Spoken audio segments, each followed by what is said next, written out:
For thousands of years, aloe vera has been considered a magical medicinal plant. Even the Aztecs used it as a miracle drug to treat many diseases. Traditional medicine appreciates its detoxification, purging, acid neutralization and fat reduction.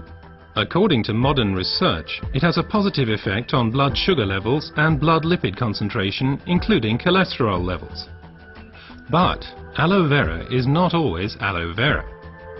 Real aloe vera, the Aloe barbadensis, is a desert lily and is cultivated in arid regions, primarily in Central and South America. The effects of aloe vera are strongly dependent upon how it is processed, and the differences already begin with how it is harvested. In order to avoid damaging the plant, the leaves should ideally be cut by hand.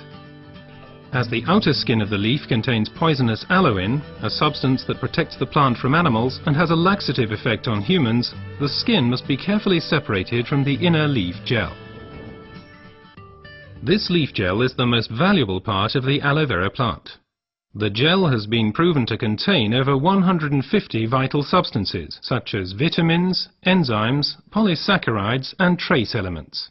It's this unique combination of ingredients and the way in which they interact with each other that results in the healing effect. One of the most important plant substances is asiminan, which has a positive effect on the immune system and can also reduce inflammations and free radicals. The result, the oxygen supply improves. Let's take a closer look at this fact. Blood is supplied with oxygen in the lungs and then transports it via the blood vessels into the cells. The large blood vessels branch out, becoming smaller and smaller, until they turn into tiny capillaries. Capillaries, by the way, are the smallest blood vessels. This is where the oxygen passes over from the blood vessels into the cells.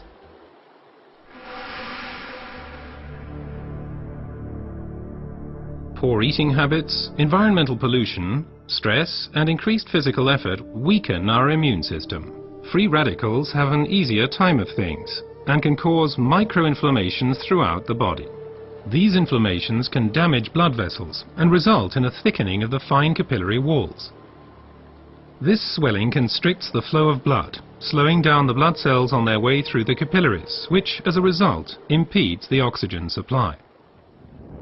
And it's here that the aloe vera acts. It reduces the swelling on the capillary walls. The blood cells can flow faster again, and the oxygen supply is improved. Furthermore, toxins and impurities are removed more quickly.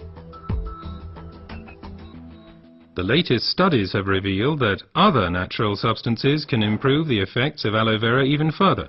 These substances primarily include silicon, but they also include evening primrose and alkaline minerals. But first let's look at silicon a bit more closely. For our bodies, silicon is life essential and a structure-building element. We already know it as quartz sand, as it occurs in stones and cement. In the body, silicon is there to stabilize our human tissue. As a supportive element, it strengthens bones, hair, nails, connective tissues, and also the walls of our capillaries. As we grow older, the capillary walls have a tendency to lose their form and resilience. They can literally collapse, interrupting the blood flow. At the worst, this can lead to a stroke or a heart attack. Silicon strengthens and supports the capillary walls, thereby keeping the bloodstream open.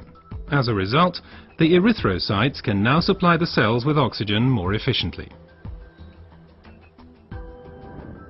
Silicon in its original form as quartz sand cannot be absorbed at all by the human body. Alternatives can, however, be found in nature. An ideal plant-based source is the stinging nettle. It is rich in natural silicon, which can be better absorbed by humans. Optimum oxygen supply is not only dependent on the capillaries, but also on the condition of the blood itself. Only when blood is liquid enough can it pass through the narrow capillaries. For improving flow properties of blood, we have evening primrose with its polyunsaturated fatty acids and basic alkaline minerals. Polyunsaturated fatty acids make the blood thinner. They prevent the conglutination or sticking together of blood cells and thereby stop clotting of the blood. Alkaline minerals support the elasticity of the red blood cells, thus helping them to pass through the tiny capillaries more smoothly. Both help to increase the blood's rate of flow and thus contribute to maintaining an optimum oxygen supply. So let's review the main points again. The supply of oxygen to our cells is a vital prerequisite for our overall health and also helps to safeguard us against serious illnesses. Aloe vera, with its decongestant effect, improves the oxygen supply. Silicon strengthens the vessel walls and keeps the bloodstream open. Reinforcement comes from evening primrose and basic alkaline minerals. What traditional medicine has known for a long time has now also been confirmed by modern research.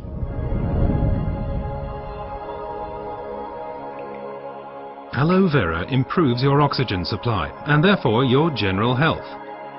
Because oxygen means life. Place your trust in Aloe Vera.